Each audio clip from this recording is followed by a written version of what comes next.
لله وكفى وسلام على عباده الذين اصطفى أما بعد فأعوذ بالله من الشيطان الرجيم بسم الله الرحمن الرحيم وإذا قيل لهم اتبعوا ما أنزل الله قالوا بل نتبع ما ألفينا عليه آباءنا أولو كان آباؤهم لا يعقلون شيئا ولا يهتدون ومثل الذين كفروا كمثل الذي ينعق بما لا يسمع إلا دعاء ونداء صم بكم عمي فهم لا يعقلون صدق الله مولانا العلي العظيم سبحانك لا علم لنا إلا ما علمتنا إنك أنت العليم الحكيم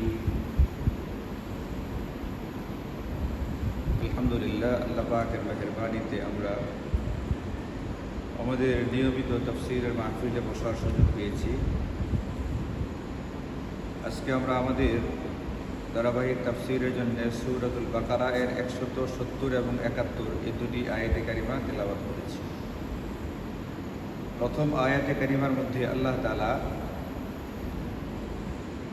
ইহুদিদের সম্পর্কে বলতে গিয়ে বলতেছেন, যখন তাদেরকে বলা হয় ওয়াইদা কিলা লাহুম, যখন তাদেরকে বলা হয় ইত্তাবিউ মা আনজালাল্লাহ, আল্লাহ যে বিধিবিধান নাজিল করেছেন তোমরা সেইগুলোর অনুসরণ করো, সেইগুলো পালন করো। ক্বালু, তখন তারা বলে বাল নাত্তাবিউ মা আলফাইনা আলাইহি আবানা, বরং আমরা তো ওই সমস্ত বিষয়াদির অনুসরণ করি যে সমস্ত বিষয়াদির উপরে আমল করতে আমরা আমাদের বাপ দাদাদেরকে পেয়েছি। আল্লাহ বলছেন যে আওয়ালাউ কানা আবাউহুম, ব্যাপারটা কি এরকম, যদিও তাদের বাপদাদারা, তাদের অনুসৃত অনুসরণীয় ব্যক্তিবর্গরা লা ইয়াকিলুনা শাইআ, সঠিক কোনো বিষয়ের জ্ঞান রাখত না, ওয়ালা ইয়াহতাদুন, এবং তারা হেদায়েতের উপরেও ছিল না, এরপরেও কি তারা তাদের বাপদাদার অনুসরণ করবে? আল্লাহ প্রশ্ন করতেছেন এটা, মানে এরপরেও বাপদাদার অনুসরণ করা উচিত না। তো এখানে এই আয়াতে কারিমার মধ্যে আল্লাহ তাআলা প্রথম যেটা বলছেন, যখন ইহুদিদেরকে বলা হয় তোমরা আল্লাহ পাকের নাজিলকৃত বিধিবিধানের উপর আমল করো, এখান থেকে আমাদের জন্য পরিষ্কার যেটা হিদায়াত বা নির্দেশনা, সেটা হচ্ছে এটা, আমাদের জিন্দেগিতে অনুসরণ করতে হবে শুধুমাত্র ওই বিষয়গুলো যেগুলো আল্লাহ তাআলা নাজিল করেছে বা আনজালাল্লাহ। ইবাদত বন্দেগীর ক্ষেত্রে যেরকম আল্লাহ পাকের নাজিলকৃত বিধিবিধানকে মানতে হবে, অন্যান্য আমাদের জিন্দেগির সাথে সম্পর্কিত সমস্ত যে বিষয়াদি আছে এইগুলোর ক্ষেত্রেও আল্লাহ পাকের নাজিল করা বিষয়গুলোকেই অনুসরণ করতে হবে। মুমিন হলে, মুসলমান হলে আল্লাহ পাকের নাজিলকৃত বিষয়গুলোকেই অনুসরণ করতে হবে।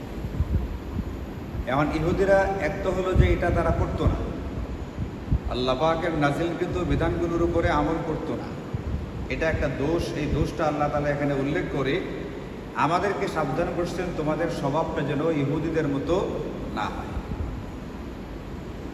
2 নম্বর, ইহুদিরা অনুসরণ তো করতোই না, উল্টা তারা কি বলতো সেটাও এখানে আল্লাহ তাআলা বলছেন। এখানেও আমাদের জন্য হেদায়েত এবং নির্দেশনা দিয়ে দিয়েছেন। তারা বলতো এটা, আমরা আমাদের পূর্বপুরুষদেরকে যে ধরনের কার্যকলাপে লিপ্ত পেয়েছি, যে সমস্ত রীতি রেওয়াজ তারা অনুসরণ করতেন, আমরা তাদেরকেই অনুসরণ করি, তাদের মতোই আমরা চলি।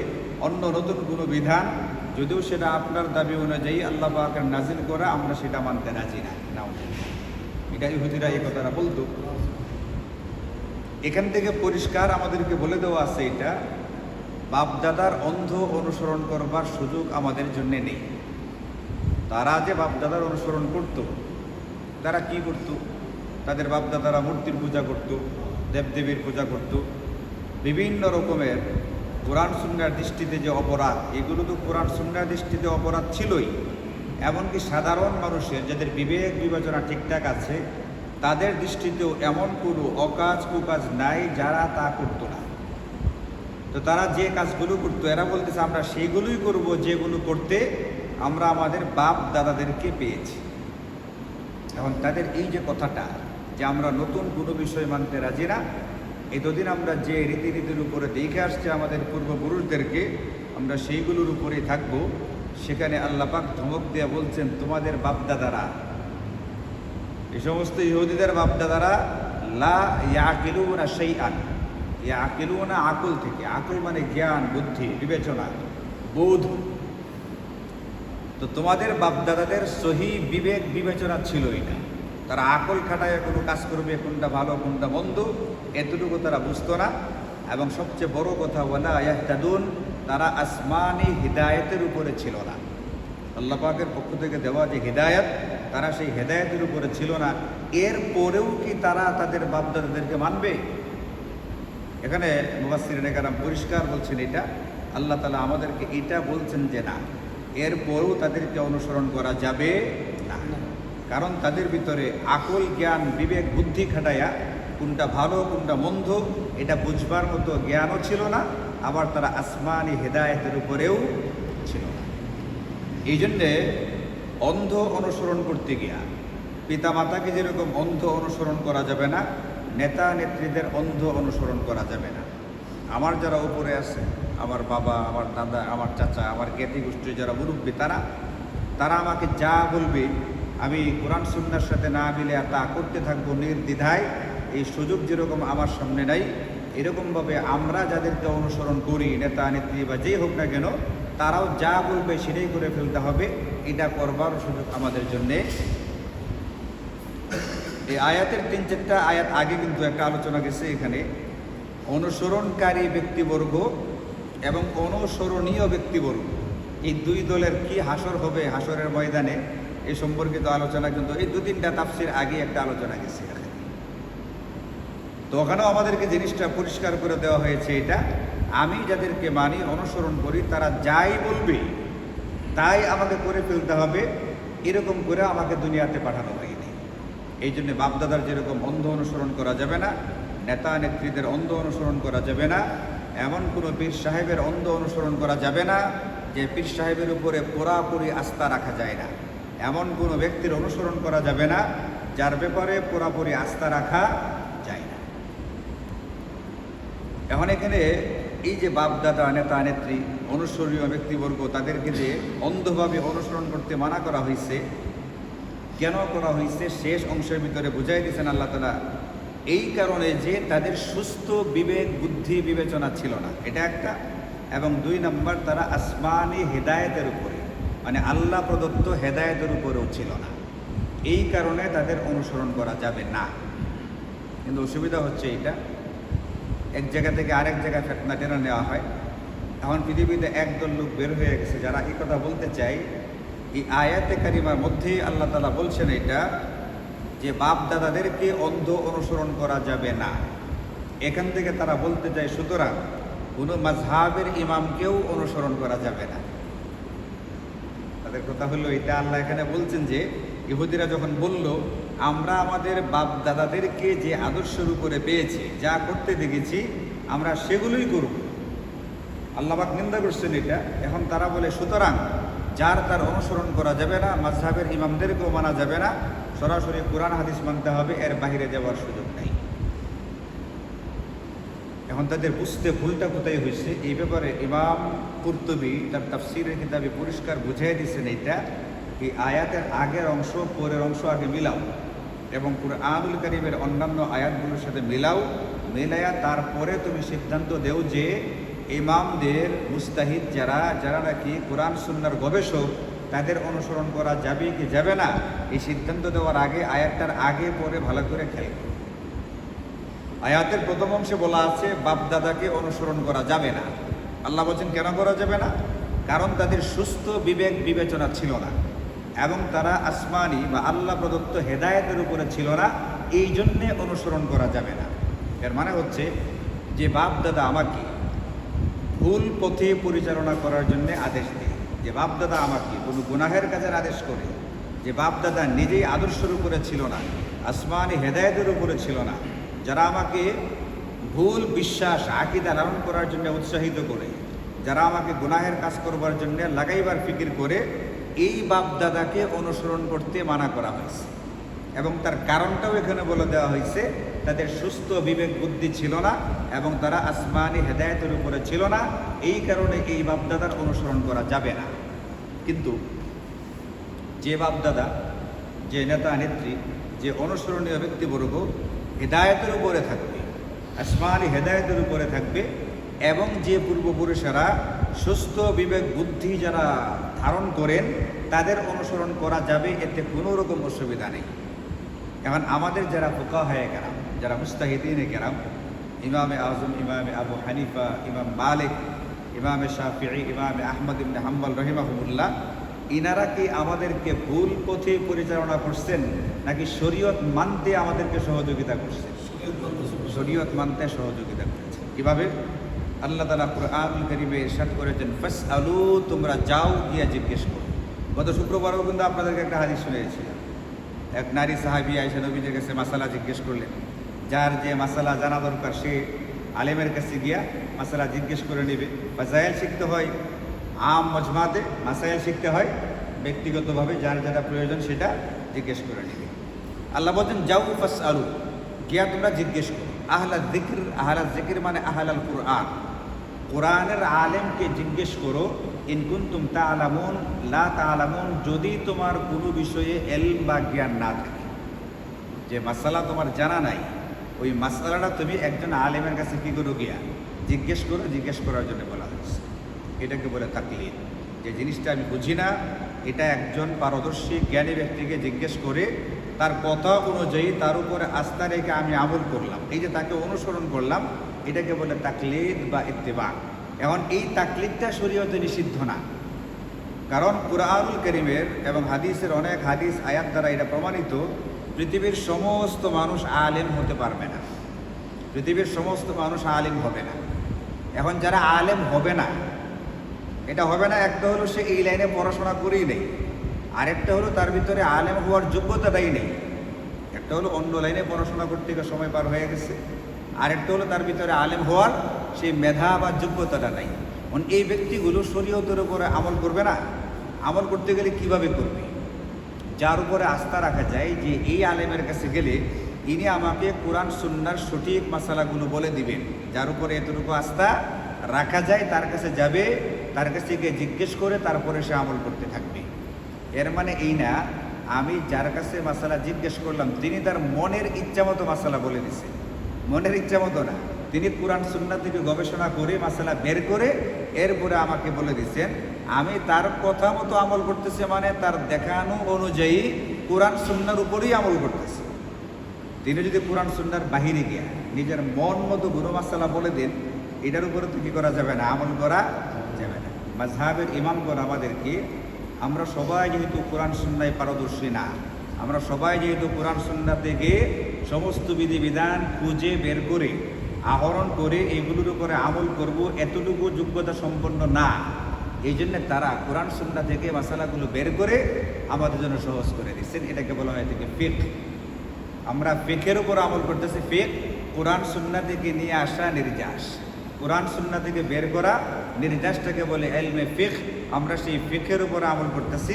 কাজেই ইমাম আবু হানিফার ব্যক্তিগত কোনো মতামত আমরা কি করতেছি না, মানতেছি না। এখন যারা বলে তাকলিদ করা যাবে না, তাহলে যে ব্যক্তি তাকলিদ করবে না মানে কোনো আলেমকে অনুসরণ করবে না, কিন্তু সে আবার নিজে আলেমও না, তাহলে সে নামাজটা পড়বে কিভাবে? এই ব্যক্তি কিভাবে নামাজ পড়বে? সাধারণ যুক্তির কথা এটা। যে ব্যক্তি অন্য কোনো আলেমকে অনুসরণ করবে না, আল্লাহ এখানে না করছেন, তাদের দাবি আর কি? তাদের দাবি হচ্ছে এটা আহলুল হাদিস, যারা আহলে হাদিসদের দাবি হইল ইমামদেরকে তাকলিদ করা যাবে না, তাদেরকে মানা যাবে না। আল্লাহ পাক না করছেন বাপদাদাকে মানবে। তাহলে যারা কোনো ইমামকেও মানবে না, আবার নিজে কোরআন সুন্নাহর বিধিবিধানগুলো নিজে কইরা বুঝতেও পারে না, এই লোকে কীভাবে আমল করবে? সুযোগ আছে? আমল করার সুযোগ নেই। এদের জন্যে এদের এই কথাগুলো সহি না। আল্লাহ এখানে পরিষ্কার বলছেন, যাদের বিবেক বুদ্ধি নাই এবং যে সমস্ত পূর্বপুরুষেরা হেদায়েতের উপরে ছিল না, তাদের অনুসরণ করা যাবে না, কারণ তারা ভুল পথে আমাদেরকে পরিচালিত করে। কিন্তু যে সমস্ত বাপদাদা, যে সমস্ত পূর্বপুরুষ হেদায়েতের উপরে ছিলেন এবং যাদের বিবেক বুদ্ধি ঠিকঠাক ছিল, তাদের অনুসরণ করা যাবে, এতে কোনো অসুবিধা নেই। দলিল কোরআন শরীফের অনেক আয়াত আছে। আপনাদেরকে আগে সূরা ইউসুফের তাফসীর শোনাইছিলাম, আপনাদের মনে আছে কিনা জানি না। সূরাতু ইউসুফের ভিতরে হযরত ইউসুফ আলাইহিস সালাতু ওয়াস সালাম একবার জেলখানায় বন্দী হয়েছিলেন, আপনাদেরকে মনে আছে কিনা? কোনো একটা ষড়যন্ত্রের শিকার হয়ে জেলখানায় গেছিলেন। ওইখানে তার সঙ্গে আরও দুজন কয়েদি হয়ে জেলে গেছিলেন। তাদের সাথে তিনি দাওয়াতের কাজ করতে গিয়ে একটা কথা বলছিলেন, এটা ইন্নী তারাকতু মিল্লাতা কওম।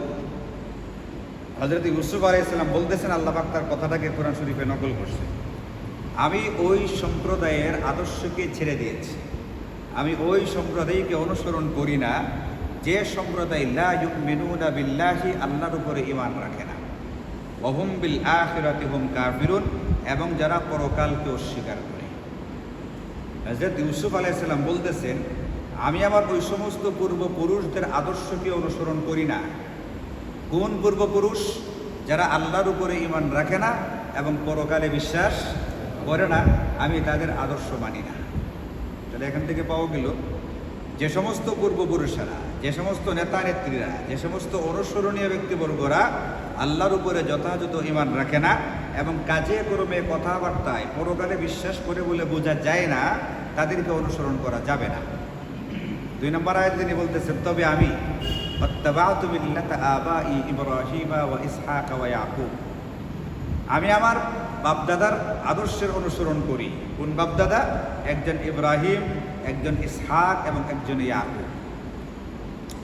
হযরত ইউসুফ আলাইহিস সালামের পরদাদা হচ্ছেন হযরত ইব্রাহিম, হযরত ইউসুফ আলাইহিস সালামের দাদা হচ্ছেন হযরত ইসহাক, হযরত ইউসুফের আব্বা হচ্ছেন হযরত ইয়াকুব এবং হযরত ইউসুফ একজন।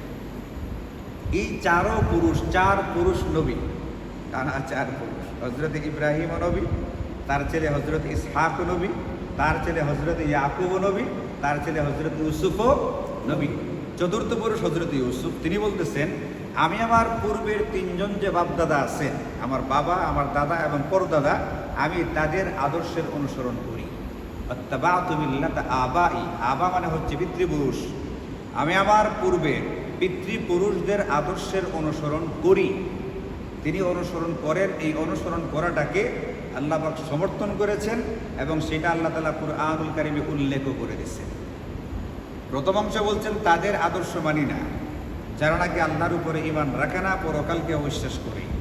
আর আমি ওই সমস্ত বাপদাদার আদর্শের অনুসরণ করি যাদের মধ্যে আছেন হযরত ইব্রাহিম, হযরত ইসহাক এবং হযরত ইয়াকুব।